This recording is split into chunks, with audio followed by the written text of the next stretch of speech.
Buonasera a tutti. Good evening and welcome to the Italian Radio Hour. Io sono Viviana and I would like to welcome back our regular listeners and also welcome any new listeners.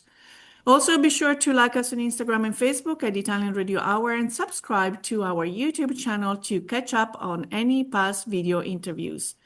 Vorrei dare il benvenuto ai nostri ascoltatori da tutto il mondo. Grazie per essere con noi anche oggi mentre continuiamo il nostro viaggio per l'Italia e la cultura italiana. Today we're stepping inside Venice's historic Rialto Bridge and discover Eredi Jovon, a family-run jewelry atelier crafting cameos, corals, and Italian symbolic charms since 1934.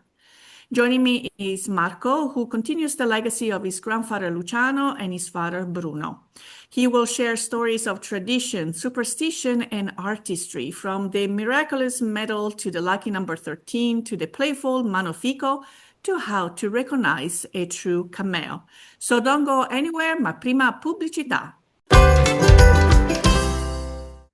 Parli italiano? Do you want to learn, improve, or master your Italian? Istituto Mondo Italiano can help. Located in the heart of Regent Square, Mondo Italiano offers small group classes and one-on-one private tutoring, in person or online, to help you learn Italian in no time. Visit us online at istitutomondoitaliano.org. Marco, welcome to the Italian Radio Hour. How are you? How is Venice today? Venice is foggy today, unfortunately.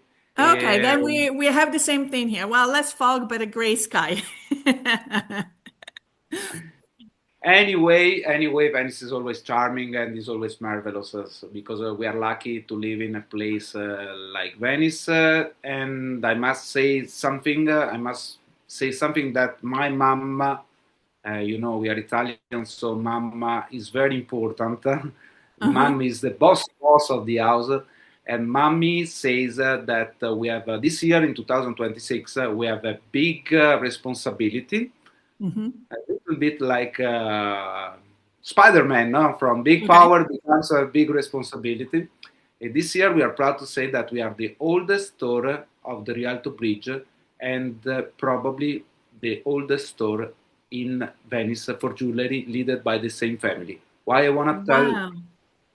Because that is a major achievement. Yes, that's definitely, I'm happy that Mama made you say so, because 1934 is 91, 92 years. And it is a big weight on your shoulders to carry on tradition. So I think we should dive into a little bit how the business is started with your grandfather Luciano. And and maybe why Rialto Bridge. So tell us a little bit of the story, how everything started. Everything started in a very, very simple way. My grandpa was just an artisan, just a craftsman, and he started working in Venice. He moved in Venice and was taught. They were taught period because we are talking about the end of the First World War I and the beginning of the Second World War II. So what I want to tell is that we know exactly from where we belong. We don't belong from a very super rich family, but we did whatever we did with the sweat of our col sudore della fronte, come si dice in Italia. Yes, indeed, with your hard work. Yes, indeed. And the real sliding door was with Daddy. Daddy started to work when he was only 13 years old because the family Bruno studied with Luciano when he was a young age. Yeah. And in the old way, my grandpa sent him l'ha mandato a padrone. He didn't want that he worked with him because he needed to make an experience external. The person that what I must say I didn't do because my daddy was so warm and so kind with me that he didn't want that I did the same of him. Ma è andato sotto padrone. He just worked for other person to understand where the work belongs, where the money belongs. That it doesn't fall from the heaven. It fall from the sweat of our what So I you thought had so. to, yes, you had to kind of climb, starting from the very bottom and learn the job and the craft as everyone else. So he was not entitled because he was the son of. You had to start like Yes, everyone else. Hmm. like anybody else. And daddy had great idea, and the shop was small, was very very small. In 1961, daddy was on the Rialto Bridge and becomes the owner of the store. But what I want to tell is when daddy met my mom, because Hmm. my mom has another kind of had another kind of mentality. Mommy is still alive, thanks God, and we God preserve her as much as more as will be possible. But the funny story and the romantic story is that my dad was closing the window on the Rialto Bridge, a window that I'm just looking at this moment, and my mom was doing her job. My mom was a travel guide that she was explaining Venice to the people, to the tourists, like the tourist that comes every day in Venice. And daddy and mom, they met on the window of this bridge, of this shop. How That's even more romantic. important. So Yeah. did he run out? He had to stop this beautiful tourist guide that I was taking, or probably that was a stop that your mother, as a tourist guide, would do regularly. So Yes, perhaps they saw each that's how other it on a happened. regular basis until. But, but the hook was that one, and daddy was a very smart man, a very smart man. Consider that daddy was also 15 years older than mom, so he was smarter. So, let's say he was just smart. Mhm. So So they I met want. like this. And Mama now keeps everyone in line in the store. I wanted to learn a little bit about the creation, because we haven't really elaborated, but some of the on how I came across your interesting jewelry and business, and it was after a purchase. But not only I'm actually wearing it, and it's also the background. It's a beautiful, elegant earring with the manina and the cornicello. But the elegance of it is really what struck me, because sometimes with objects that bring us charm and luck, they tend to be very big. And this is indeed as refined as it can be. But what really got me hooked to find out more about your family is the wealth of information and free publications about cameos and corals and the traditions. So I really felt that you and the business overall started as, again, with this knowledge and tradition from the past, but you are projecting to the 21st century, wanted to educate your customers so that instead of just being a pretty purchase, it becomes a meaningful purchase. And those of us who bring those objects back to the countries that we reside can tell the story behind it, about how it was made, what was the concept, who designed it, and so forth. So now I want to, I'm very fond of cameos. And I wanted to pick your brain now if we can switch to something a little more technical without being too technical about cameos. What is a cameo? Cameo means face. Cameo is the name of the job, and for assonance, for enlargement of the concept, becomes the name of the object. But cameo is the name of the job. You can do a cameo on ivory, you can do a cameo on wood, you can do a cameo on each kind of material. Let's say that cameo started when there was not picture, when there was not the camera, when there was Photographs, not, yes. yeah, uh, how to show to the king the beautiful princess is gonna go to marry. when the princess was so far, far, far away. King of England wants to marry the princess of Spain, so they send him a portrait. It could be a portrait like a normal painting, it could be a cameo, it could be something smaller, something to wear.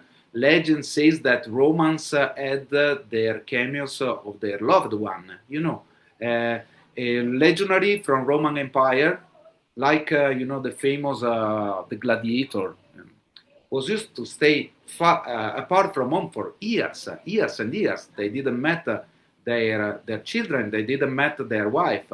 They left their wife pregnant. They found the children that were already 10 years old. So a memento, something to remember. That's why we think that cameo should be an experience.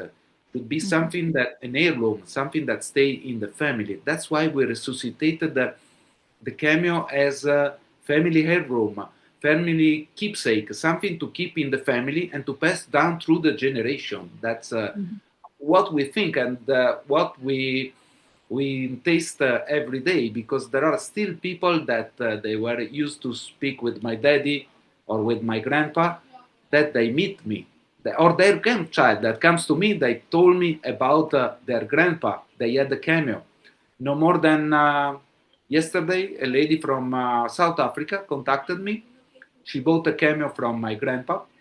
She sent me the imaging of the cameo, the imaging of the box that I didn't see from 30 years, maybe 40 years. And she asked me about. She left me a great, great review. And because she said that we are a family. That's the most important thing. We are a family.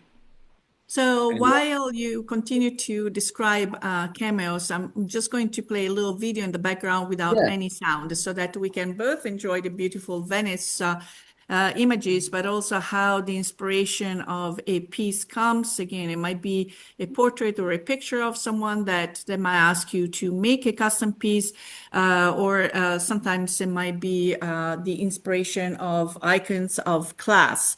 But I was wondering also if you can tell us a little bit about the materials, because when we look at cameos, we see two things. We see the shell and we see the stone. So tell us yeah. about a little bit about, and here we see a cameo being detailed, and it's so amazing because, I mean, when we look at it, appreciate statues. Statues are big. Here you're working with something, the surface is so minute, and really requires amazing skills. So let's talk about the materials that which ones might be a little more valuable versus or researched. And Okay, just a second. okay, so we're going to see a piece, I'm assuming, or some tools. I'm doing a couple. Okay, cameo are usually done on shell or stone. The two shell most used are the sardonic shell, a shell that has two layers, one layer white and one layer brown, or the traditional shell called corniola, the shell that has a peachy color and a red background. Those are the most traditional cameo that we still use in Italy. And there is not an apply on a shell, but we create the cameo taking off the white part and reaching the base that is beneath. Okay, are That's you doing something with your hands? Because we can't see your hands. So if you wanted to show, sorry, here you are. Yes, sorry, carry sorry, on. sorry, sorry. I beg your Okay, pardon. I beg got your you. pardon. Mhm. Brown and white sardonica, red and peachy corniola, cornelian corniola, because it reminds the color of the cornelian stone. Other opportunity is the agate cameos, but if you wanna be very very picky, the traditional are these two colors. These are the two traditional colors: the Mhm. sardonica, brown and white, and the cornelian, red and white. Other material are possible to do cameo? Yes, there is ivory, there is malachite, there is all the materials we said before. All the material are good to make cameos. It's the job that is called cameo. Then you can make a cameo on wood. You can. There are. It's important that it's handmade. That is a big deal because there are also called cameo. What I would personally don't call cameo. What you see on the big marketplace that cost $10, $20. Those are not real cameos. They are colored cameo, like a not good pizza would be colored pizza, and Okay. I yeah, understand because usually a cameo is indeed not only very valuable, but because of that, if made of those materials, can be fairly expensive. So, for those of us who are not jewelers nor experts, are there like one, two, three piece of recommendation? Perhaps we are choosing earrings, little things that even with a bare eye, sure, we could sure. spot. Because here we are looking at two pictures from your wonderful booklet. One is the false, one is the true. Tell us what we should be looking for. Personally, I tell you these things because times are changing, and the only suggestion I feel to give to the person is to embrace the imperfection. We need to embrace the imperfection. When we see a picture online, when we see a video online, and the lady is so perfect, without any defects, without any imperfection, that's fake. Life is not without imperfection. Life is full of imperfection, and we need to embrace the imperfection. When we will embrace the imperfection, we will embrace natural. What I mean with this? I mean that personally, when stuff looks too pretty, too distracting, when you have a very great set and you don't focus on the cameo. When you buy a cameo, you buy a cameo. You don't buy the set of the cameo. I mean, you can like or not like the set, but basically, when you buy the painting, do you really care about the frame of that painting? I mean, Mona Lisa would be another painting if it would be without frame. That's what I think. So we are usually distracted by when you are distracted, you are in the wrong way. When Mm. something is too good, too cheap, too marvelous, that's the right way to go in the fake one. Things need to be done. Things need to be paid their proper value. You can't have a champagne with the beer pocket.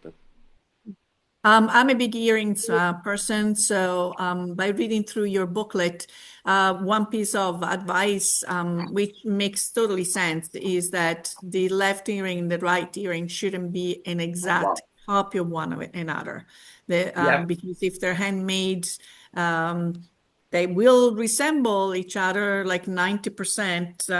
You're not going to have two completely different earrings, but making sure that it's not a copycat, like a printed image.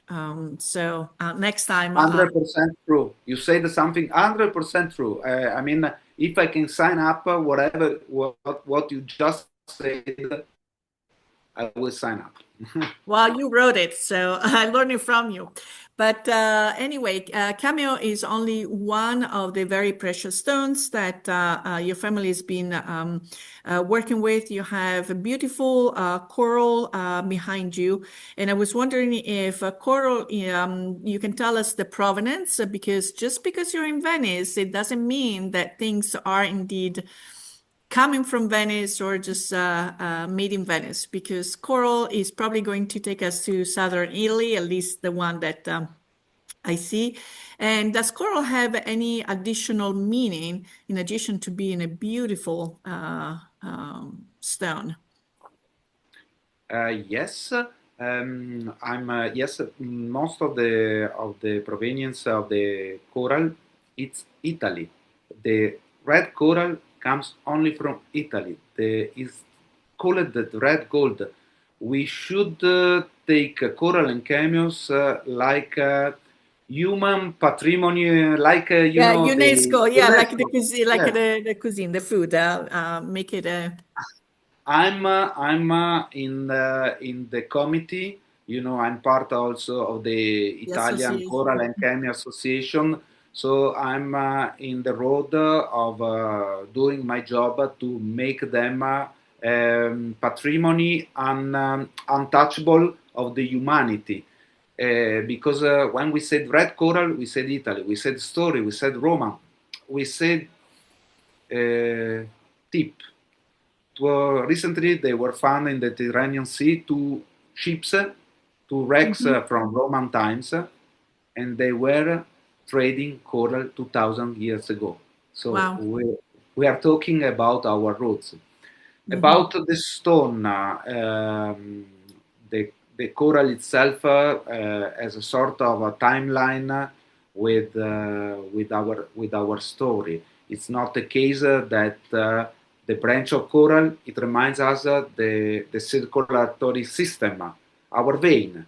It's not the case that in Italy we said about wine that is red, like life, like wine, like the red horn that you have Mhm. behind you, like, may I say, the blood of Jesus Christ Mhm. that brings us life, because blood brings life. And in Italy we said, vino rosso fa buon sangue. Mhm. Good red wine make a good blood. Red is the color of Italy. Think Mhm. about another color for us. The color Yeah, of patience, the color of love. You are in this moment dressed in red. esatto. So, and so the coral, we're talking about the Mediterranean, we're talking about il bello di Sciacca. Wow. That's what kind of tonality does the Sciacca from Sicily coral have? Is he a deep red or is he a different shade? Coral from Shaka is usually orange, but recent study has showed like the Shaka coral is indeed Italian coral with a sort of, let's call, stonewash procedure, like the jeans. They recently talked about the Shaka coral and they found out that basically is a normal Italian coral that has had a chemical process due to a submarine volcan that is in the channel of Sicily. And this coral became a sort of subfossil coral, losing his primigenial deep red coral and becoming orange. Interesting. Very, very, very interesting. So we are going to take a quick break because I want to dive into some of the traditions that you write about and you have pieces of jewelry about that seem to be more talisman. So don't go anywhere. We will be right back. Do you love Italian food? Want to learn the secrets of homemade pasta, sauces, and traditional recipes, just like Nana used to make? At Mondo Italiano, our authentic Italian cooking classes bring the taste of Italy right to Pittsburgh. From fresh pasta to regional specialties, every class is a delicious journey through Italy's culinary traditions. Spots fill quickly, so reserve your seat today. Call us at 412-478-2681 or find us online. Mondo Italiano, where Italy comes alive one dish at a time.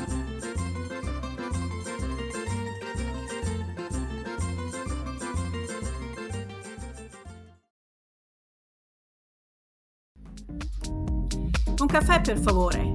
For more than 35 years, Pittsburgh has started its mornings with La Prima Espresso. From freshly roasted beans from around the world to the perfect espresso or cappuccino, every cup is crafted with care. Stop by and enjoy the warmth of our baristas and familiar faces, or bring the taste of Italy home. Order online today at laprima.com. La Prima Espresso, Pittsburgh's coffee.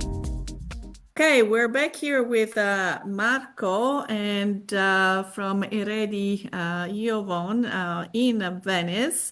But we are going to have conversations that somehow makes me feel like we're down deep in Naples because we're going to talk about what's up with Italians and superstitious. Is it within our DNA to be superstitious? Marco, what's your opinion? Oh, I'm very superstitious, but I want to say something clear that is wrote also on the ring that is on your back. I think that luck is with me if you have a positive attitude with luck. Um, we cannot wait that luck arrives one day. I think that we should invite luck in our life with a positive attitude.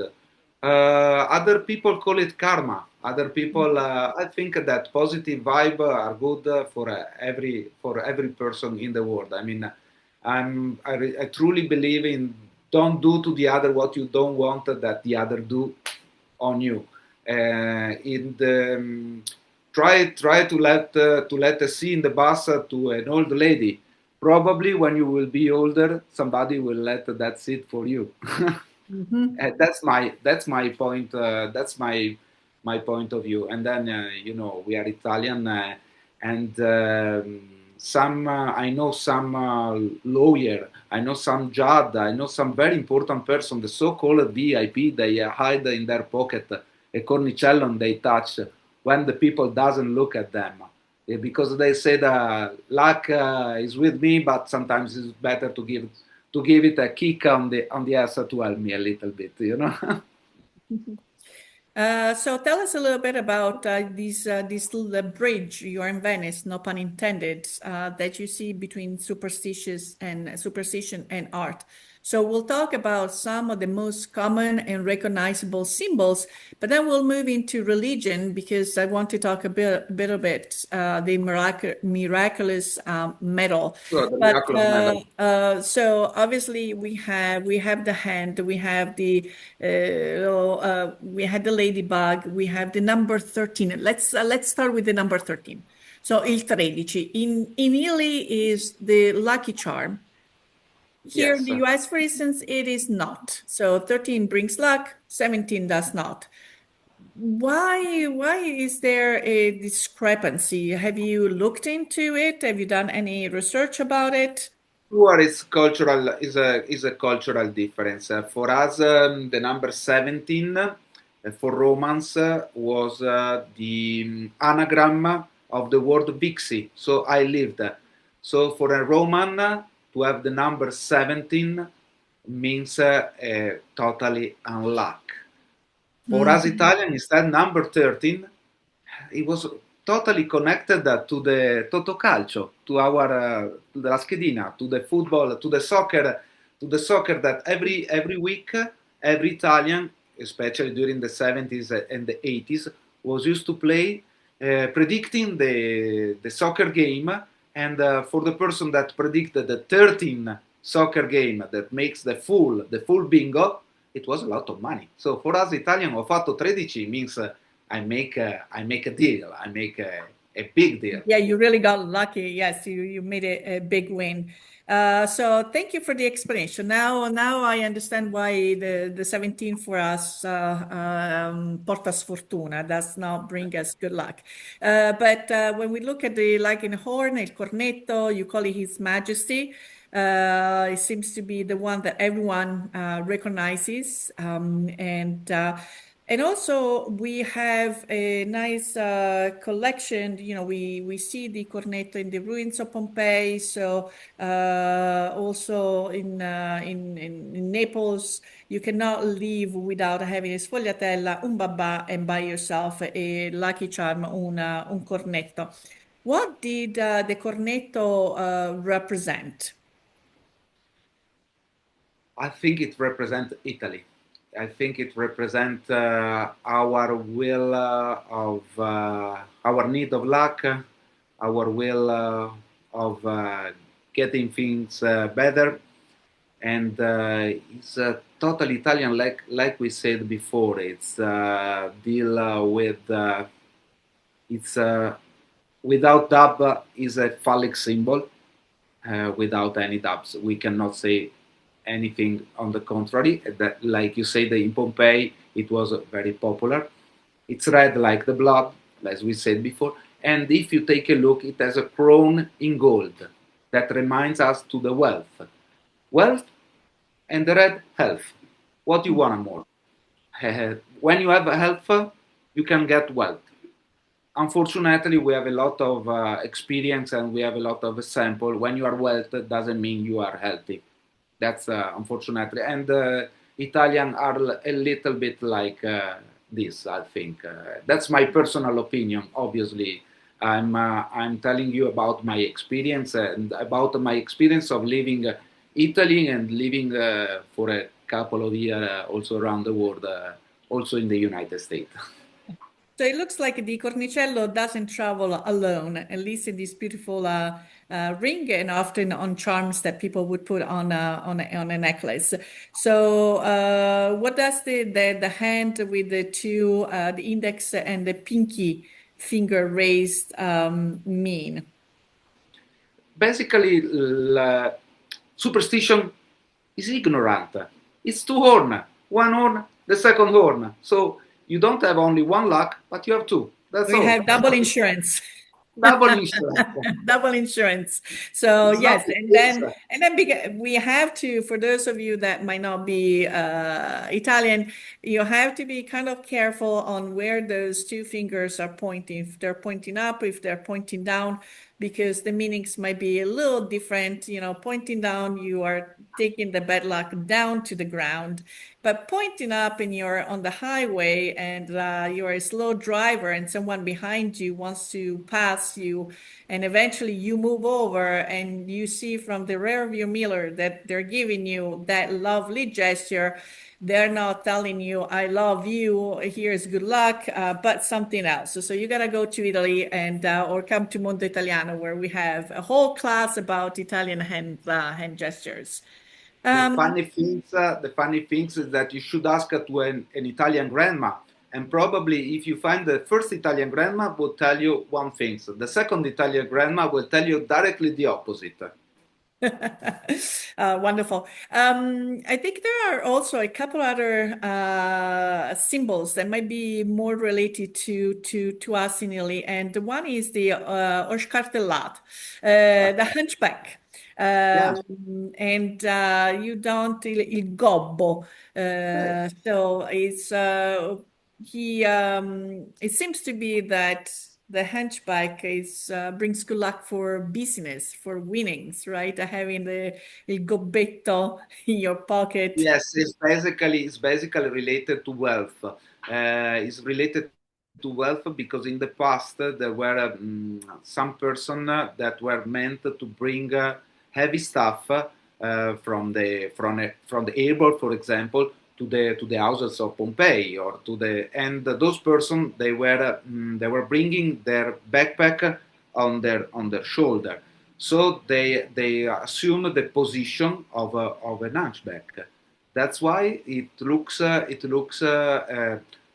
it's also a little bit very, we can say it's not according the new sensibility is It's not politically properly, correct. yeah, It's not it's not PC. politically correct. But if we take a look to the roots of the stuff, I mean, we cannot argue with 2,000 years ago person that invented the scartellato symbol. It's changes also, sensibility are changed in during the centuries. But the main roots comes from this situation, from the person that bring on their backpack the heavy stuff that usually were wealthy stuff, was abundance. It's a symbol of abundance, so it's a symbol of wealth. Mm-hmm.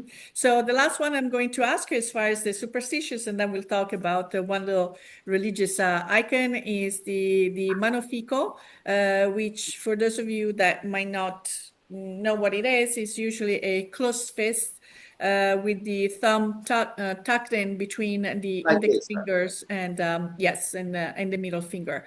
This is a simple gesture, but it's very powerful one. What ancient period do we see this symbol?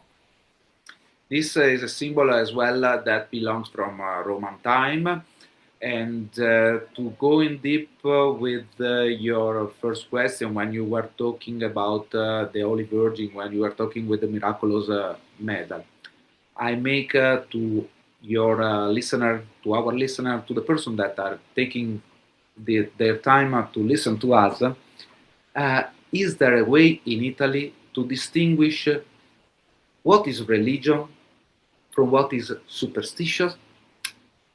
I want to tell you a funny story. That is a joke about San Gennaro.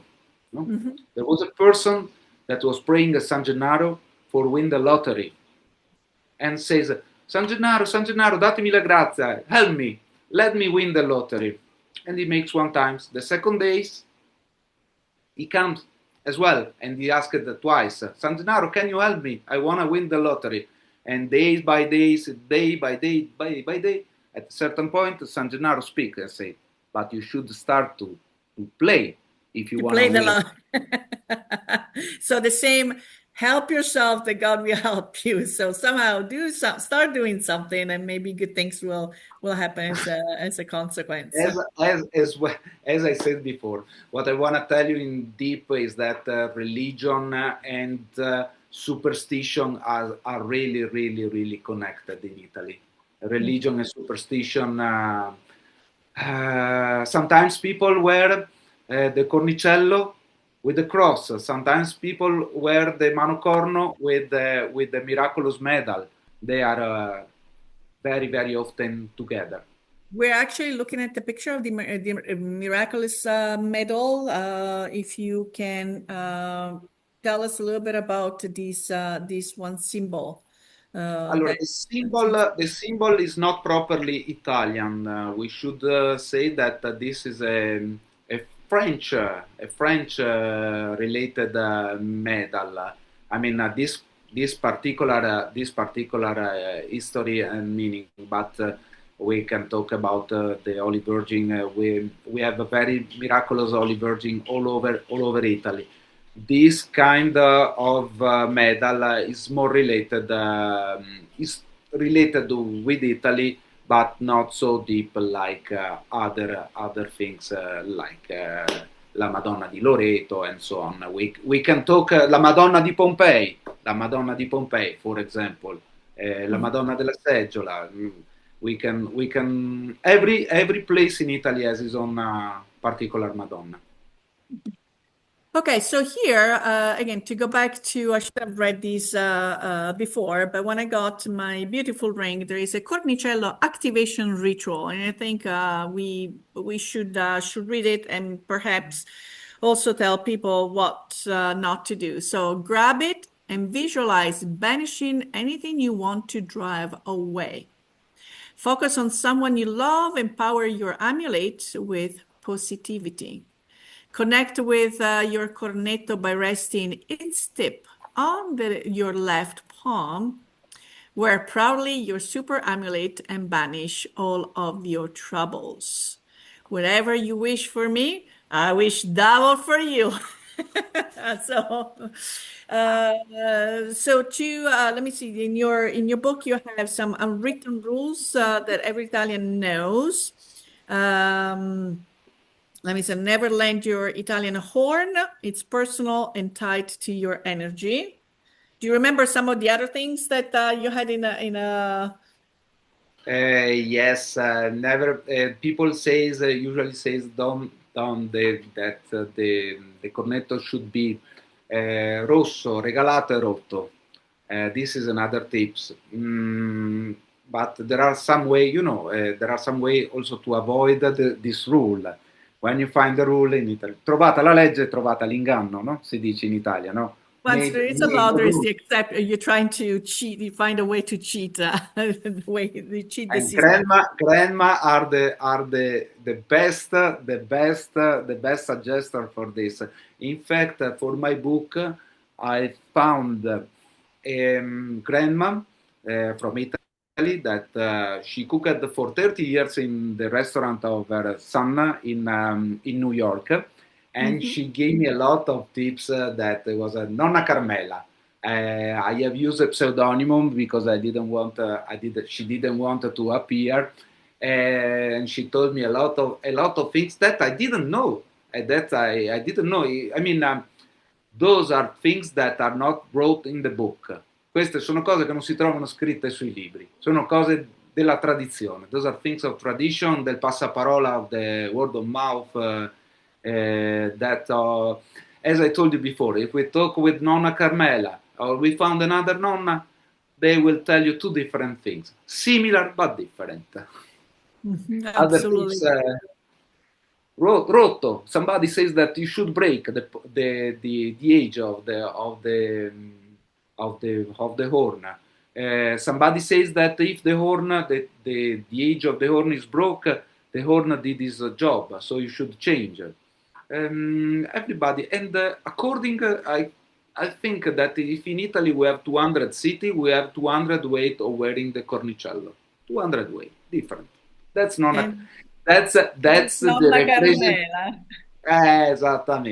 Esattamente. Bella e Ah, simpatica, bella e simpatica. simpaticissima. Mi ricorda un po' la mia zia che mi ha allevato perché now I tell you something personal. It's true that my mom and my daddy they meet on the store, but the store it's a great opportunity. But my father was used to say it's a golden cage. So my daddy and my mama they were usually in the store to make their own life, to let me live a life that was wealthy and better from the one that they lived. So I was raised by my aunt, and I will never forget this. My aunt remind me, Nonna Carmela remind me my aunt. My aunt was the aunt that when she cooked for me, wow, you should split what was the food from what was the garlic. But I always remember her in the best mood because she raised me up. So I had the Nonna Carmela, was my aunt. And Zia Carmela. Zia Carmela. So before you told us about the joke about San Gennaro, when people come to the store, whether they're Italians or, yeah, let's talk about the Italians. Do you remember any story of someone either sharing their story to you that became memorable, or maybe their reaction to a piece of jewelry that eventually they decided to purchase? I remember a lot of things. Some of these are personal because other people really they open their heart with me, and I'm still one of the guys that thinks that when they open their heart for me, their secret are my secret. It's like a Some, prete, la confessione. It's like going to un confession. pochino because I like story. When the person contact me online and they tell me their story, I have a reason more to work my work to make my work even better. I mean, I know they are looking for something particular, and I put all myself on that. I'm a sensible person. It's my privilege. It's my Curse. yes, it's my curse because sometimes I feel bad when we all meet person that we like, we all meet person that we don't like. Sometimes I feel blessed with people that I like. Sometimes I feel dirty with people that I don't like.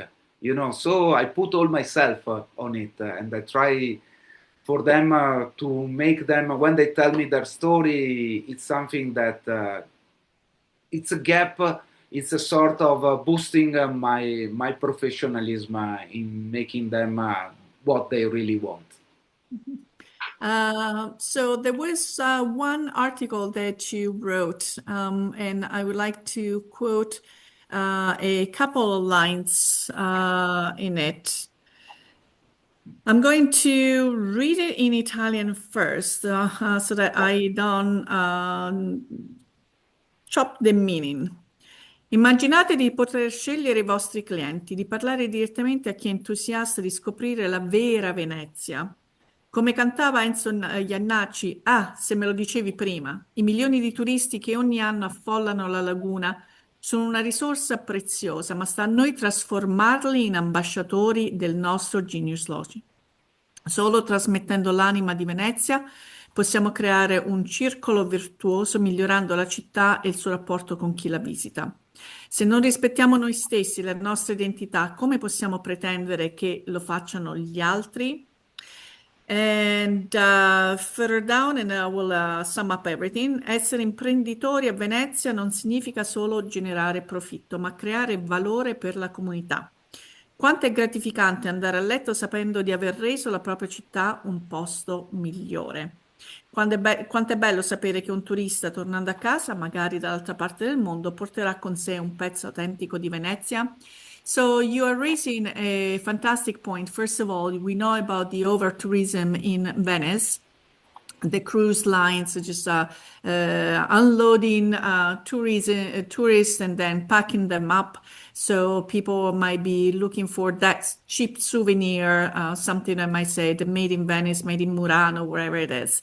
But this is not the type of approach that yourself and your family business have adopted, because you are, again, as you got me to contact you, you wanted to share a piece of your story, a piece of your mission, and allow us then to become ambassadors of that creativity that you created, but also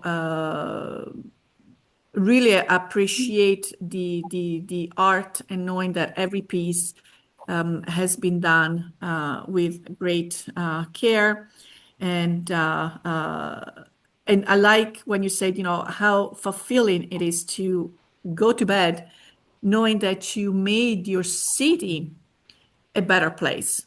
So your mission to be an active part of having Venice stay in the wonderful city that it is, but not just because it's the Serenissima. So you also emphasize we cannot sit on the past.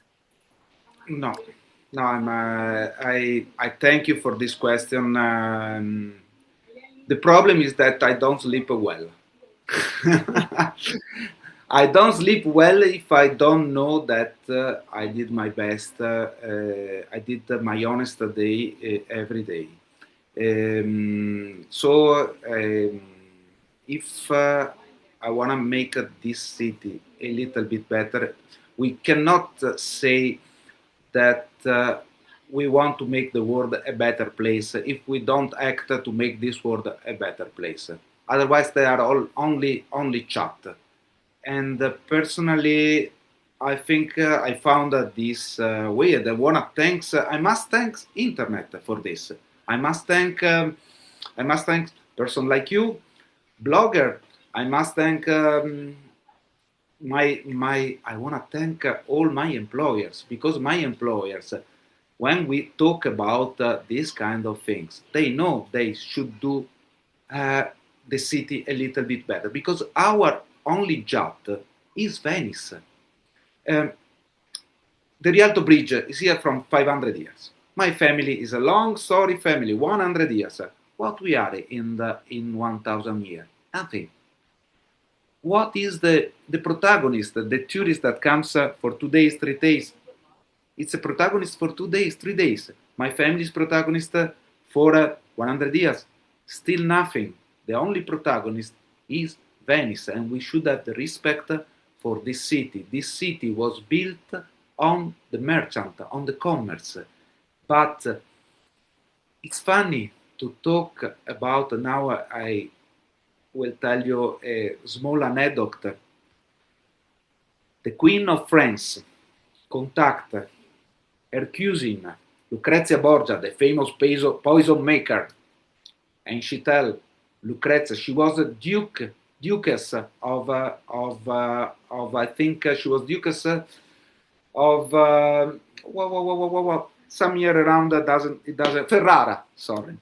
And she tell to her cousin, please go to Venice and buy for me a piece of tissue, un pezzo di tessuto, because I need it for making a dress for myself. And in Paris, she was the queen of France.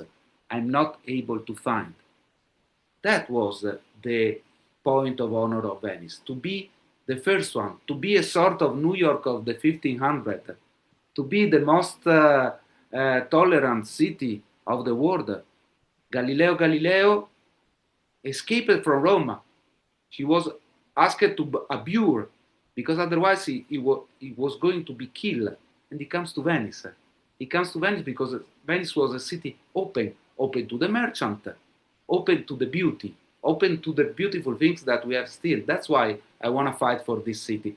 Still, my force will help me to do this, because sometimes I feel like a Don Quixote that is trying to fight against nothing, you know. It's difficult, but is an honor, is something that is a due, è un dovere. Mio papà mi diceva Venezia, mi ha insegnato Venezia. The respect for the city, the respect for our ancestor, the respect for our lion, to be proud of our lion, the lion of San Marco. That has a sword, but has also a book of the Evangelium. So wonderful. So again, if you are in Venice, please do make sure that you go and see Marco at their wonderful store, even because there is a museum of cameo within the store. My understanding is that correct? Yes, there is a small museum with pieces that were collected during the time. We have pieces that start from the 1700 and pieces that arise to the 1956, 1960, because we have a marvelous cameo of a lady that my grandfather was fallen in, and she was a very, very American, a very important actress, and was followed, ideally. And we have one of our cameo represent Marilyn Monroe. Oh, wow. So that's a big scoop. So again, No, Eredi. but I mean, he was fall in love. He makes a cameo that reminds about her, because she was fantastic in the 60s. Yes, of course. So Eredi Jovon asked for Marco, and I'm sure you will fall in love with their creations as much as I have gone to. So Marco, I cannot thank you enough for sharing these incredible stories and also the artistry. Thank you very much. My pleasure. Yes, and it's so important to highlight family traditions and Venetian craftsmanship that symbolizes charm, history, but also modern trends. So you are indeed representing this bridge between the past and the future. So, as you said, essere eredi non è solo un privilegio, è un impegno. Il nostro passato non è un trofeo da esibire, ma una bussola per tracciare nuove rotte. And as Marco says, being heirs is not just a privilege, is a commitment. It's a duty. Our past is not a trophy to exhibit, but a compass to pave new routes. So with this message, unfortunately, our time together is up. Il Big Ben ha detto stop. And it's time for us to say arrivederci e alla prossima. So we want to thank you for tuning in to the program. If you have any questions or comments, if you have any topics you would like us to address, please contact us at theitalianradio@gmail.com. We would love to hear from you. And remember, if you or any of your family and friends have missed a prior episode, or would like to listen to this episode again, subscribe to the Italian Radio Hour on YouTube, or where you catch your favorite podcasts. And don't forget to share this podcast, because sharing is caring. So again, thank you, Marco. Thank you for our sponsors, Istituto Mondo Italiano and Alla Prima Espresso. And until next time, alla prossima. Ciao ciao. Ciao a tutti, ciao, buona giornata.